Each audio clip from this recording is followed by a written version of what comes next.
My name's Jeff Bajorek, and my career in sales has been a hell of a ride. And I want to bring you along with me. If you prefer to sell things at a premium, if you never want to win a deal on price, rethink the way you sell. Welcome back to the show. My name's Jeff Bajorek. I'm your host, and I'm here to help you rethink the way you sell. Last episode, I talked about managing expectations. Today, I'm going to share with you an interview that I did with my friend Andy Racic about managing your expectations. He wrote a piece for my online community called, "Is Prospecting Just Luck?" And after that piece was published, we came together and sat down and had a conversation about what he meant by that. And the piece was really about him as a kid finding four-leaf clovers in his backyard. And a couple of takeaways here I want to kind of point out to you. If you don't look for four-leaf clovers, you don't find them. You really have to manage your expectations because there are a lot more three-leaf clovers than four-leaf. And as it turns out, there are a few five-leaf clovers out there. Pay attention to the process along the way. Like if you go searching for things, you're going to find that there are some things that work and there are some things that don't. Pay attention, take notes, maybe keep a journal, whatever you need to do to make sure that you don't repeat bad behaviors and you tend to skew toward the effective behaviors, and really manage your mindset. That's what it's all about. And that's really what selling is all about in so many ways. I want you to enjoy this conversation. Doug Branson was my producer then. He's my producer now. He gave life to this piece by reading it before our conversation. So I appreciate you giving this a listen. I think you're going to learn a lot, and I'll talk to you on the good side. Sales and why it works. Take a deep breath. This is Deeper Thought. Is Prospecting Just Luck? Written by Andy Racic, read by Doug Branson. When I was 10 years old, I thought four-leaf clovers were make-believe, and if you asked me to find one, I thought you were teasing me. By the time I was 12, I'd found about 50 of them. What changed? One day in between, probably to get me out of her hair for a while, my mom told me that for every four-leaf clover I could find, she'd give me $1. Back then, that was a lot to me. Cheap soda from the vending machines I could ride my bike to were 50 cents, and I could rent a video game for a weekend for about $3.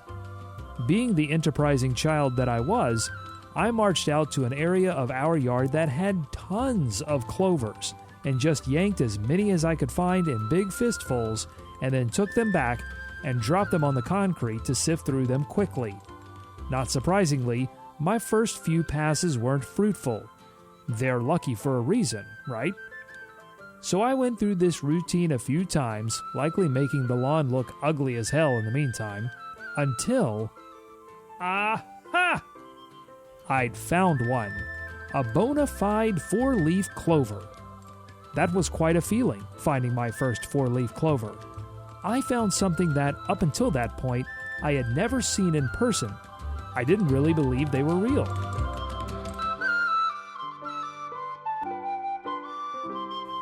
Over the next hour or so, I repeated the process until I'd found about 10.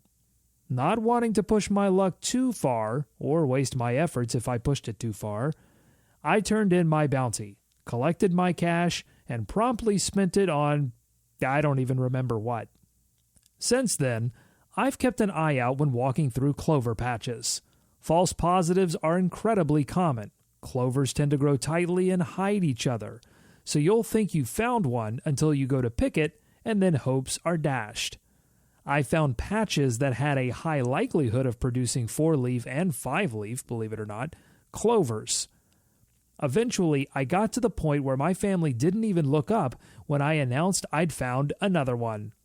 My older brother was definitely annoyed/jealous of my ability. So, what does finding four-leaf clovers have to do with prospecting? A few parallels. Prospecting is simple, but it requires hard work to be successful. Of the people that try it, many will quit before they ever have any success. Most will quit before they find sustainable, repeatable success. Of those who never are successful, they may have never been incentivized and or challenged appropriately to create the right environment for success.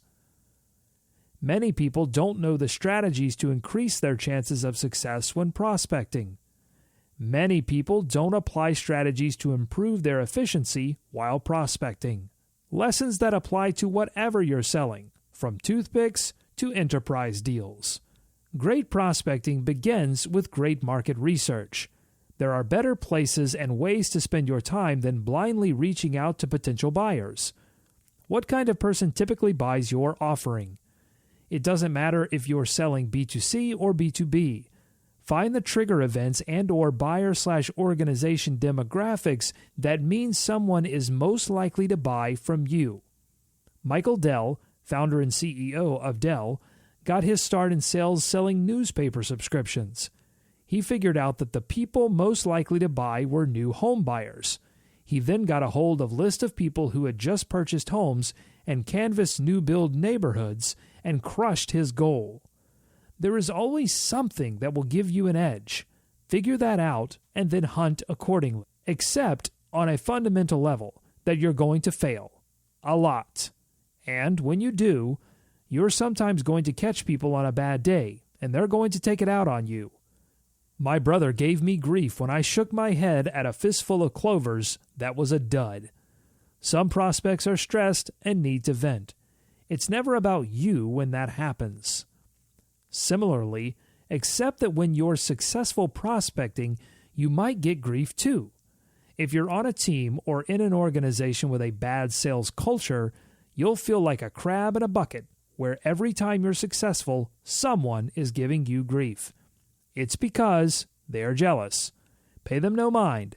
Find the people who encourage you and spend your time with them. Prospecting can suck. Find a way to enjoy it anyway. I thought finding a 4-leaf clover might be impossible, but I'm sometimes motivated to do the impossible and prove people wrong when they said I couldn't do something. Do whatever mental gymnastics you gotta do to really enjoy it. Not only will your positive attitude come through in your tone, voice, or text, which will increase your chance of success, but it makes the time pass a lot better. Good luck out there.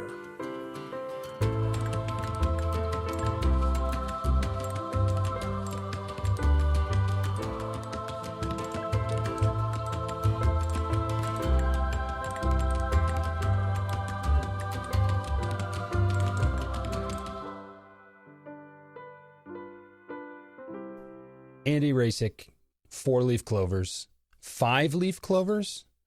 Come on, I didn't know a 5-leaf clover existed. That just sounds like a mutation gone wrong. But it's funny because you don't find 4-leaf clovers if you're not willing to look. And I remember right after you wrote this piece and posted it that you reminded me of my kid brother who used to find change in the parking lot everywhere we go. Like that kid, when we were little, I mean, he was the youngest, and he was just always like looking at the ground. And of course, how are you going to find money if you don't look at the ground, right? But it just sounds so simple. But are you willing to look? Do you have a reason to keep looking? Because there are thousands of 3-leaf clovers, you know, to weed out because of the 4-leaf clover. Well, what brought this analogy? Like what made you? Why did this pop into your head? I guess is the question. Oh man, I wish I knew. Sometimes things just pop in. Yeah, I mean, I didn't make the connection until relatively recently about how that was just like a important mindset shift when it comes to thinking about prospecting, and the same kind of mindset you need to have to prospect regularly without experiencing burnout.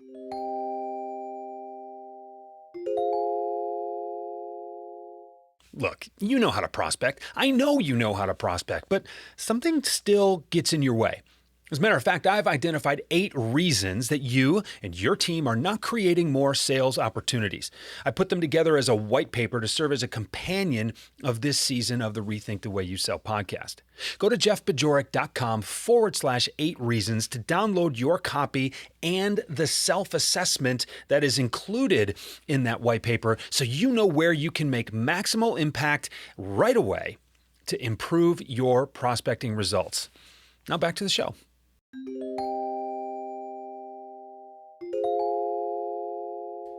So what was it about 3-leaf clovers that didn't burn you out, right? Like why was the win so worth the rest of the stuff?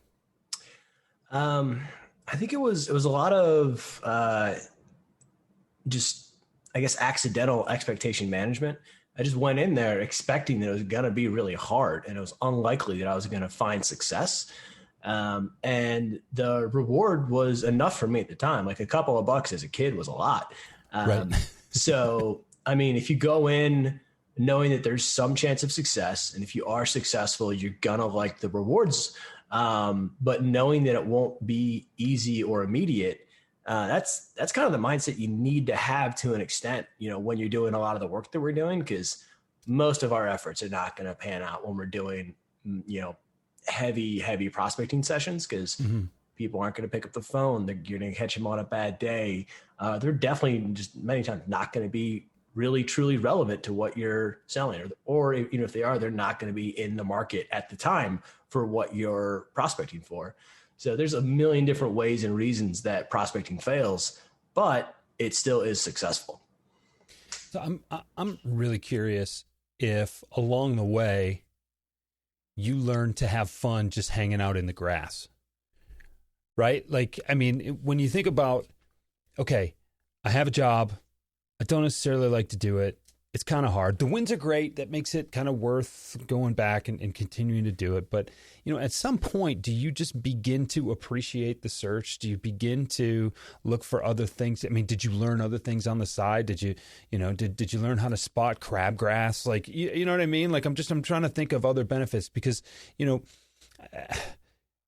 you get kind of psychotic about prospecting, like guys like I do, and I don't want to volunteer you for that, but you start to look for other things, right? It's okay, that's not rejection. I didn't have their attention. So how do I got to think about something different here. And I've got to, not just for my own mindset, but I have to recognize what's actually going on, right? Like, is it true that this person is the wrong fit at the wrong time and I got the wrong number? Or am I missing something? And you just start to look for other leading indicators. You start to look for ways that, and I think a sales call is not a failure unless you fail to learn something. So while you were looking for 4-leaf clovers, was there a secondary win for you? Was there, or am I going back to the well for this analogy just a little too often and we should, transition here? No, there was. And I think a lot of it is kind of gamifying the little bits of the process. Yeah. So when actually looking for clovers, part of it was, all right, which area of the lawn could I go to grab the most clovers in a handful? And then, which area could I go to that had the least amount of grass in the handful as well? So basically how could I maximize the return on my time and the return on my efforts?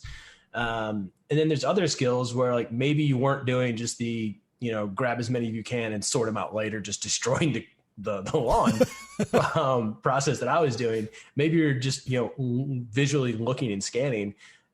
You get used to seeing, oh, that looks like a 4-leaf clover, but that leaf is grown in a weird way. That's actually 2 clovers underneath each other. That's not a real lead, basically. Right. And you develop all those little skills where, I remember joining a lot of my first couple of weeks in any given sales job. It's like, oh, this looks like a good lead. And you bring that to an experienced rep on the team. They ask you like 2 or 3 questions and you answer them. They're like, yeah, this is shit. And like, maybe they'll say it in those words, but that's the message that they're communicating is like, you don't know what you're looking for. You don't know how to look. You don't know how to discern what's good and what's bad.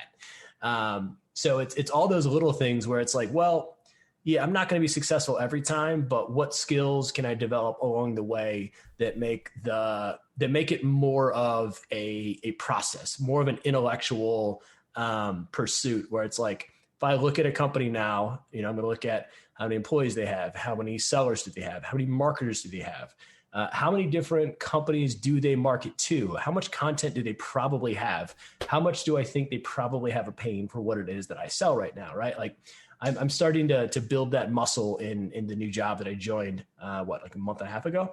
But that's the thing about prospecting, where it's like, it's not just picking up the phone and banging away on calls. It's figuring out each and every little thing that allows you to be more efficient with your time and with your calls and with your efforts.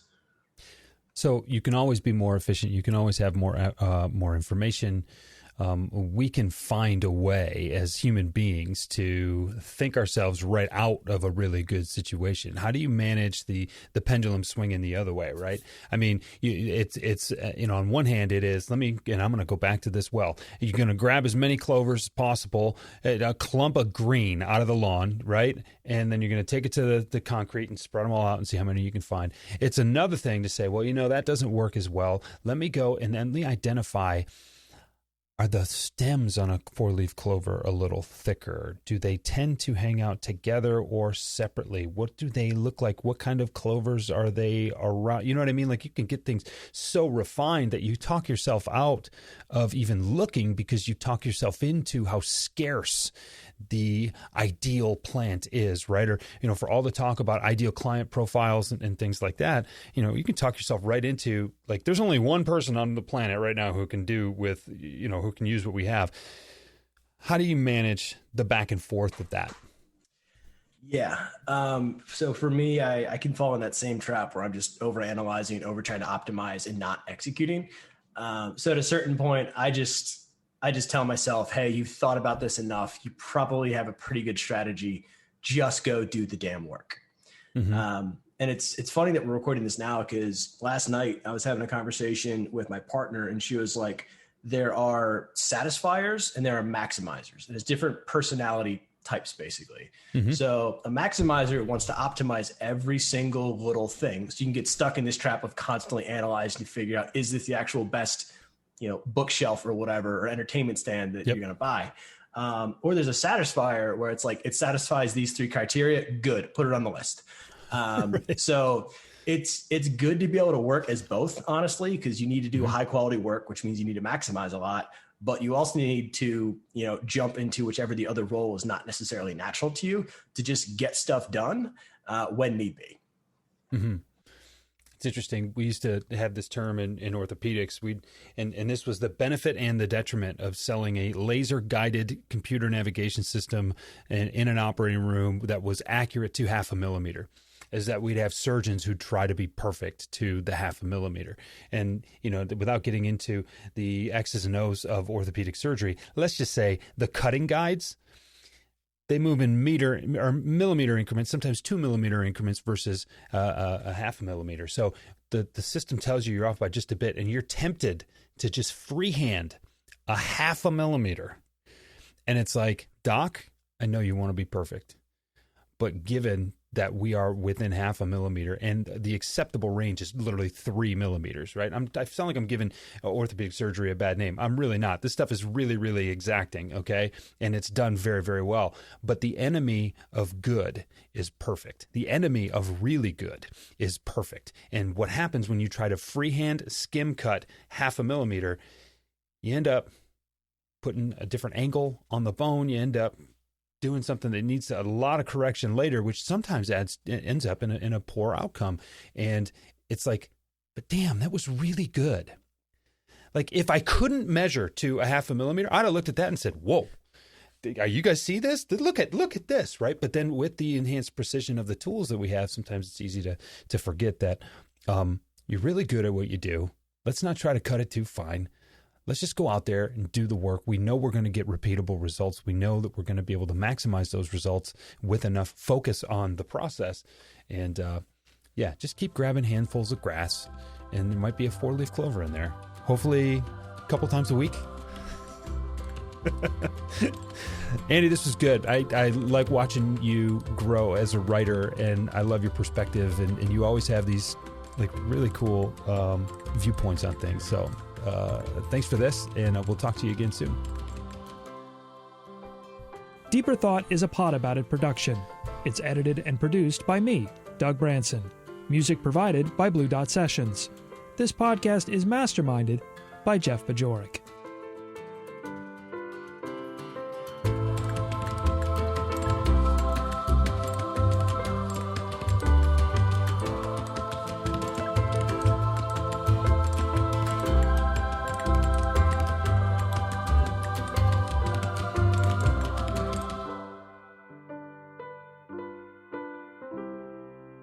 So what'd you learn? What'd you learn about, or what do you remember about being a kid? What do you remember about your own processes?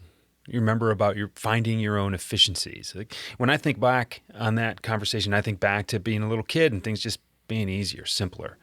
And I think about all the ways that people tend to get in their own way by looking for a newer, better, faster, smarter, more efficient way. What about just letting yourself figure it out? You don't need a newer, better way. You need your way. But I digress. Really fun conversation. Always good to talk to Andy. Even better when we can record it and share it with people like you. And as a fun side note, Andy just bought a new house, and I saw some pictures, and it looks like there's a fair amount of clover in that yard.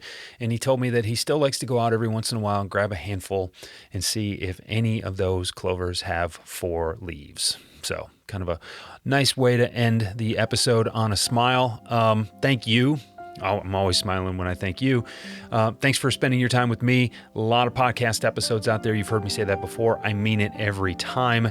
If you took some value away from this, hey, tell somebody about it. Please share it. And if you think there's a way that I can help you or your team with your expectations around your prospecting, with anything sales related for that matter, I love talking about sales. It's worth having a conversation. I hope you feel the same way, and I hope to hear from you soon. jb@jeffbajorek.com. If not, I'll talk to you again on this podcast in just a couple of days. See you then.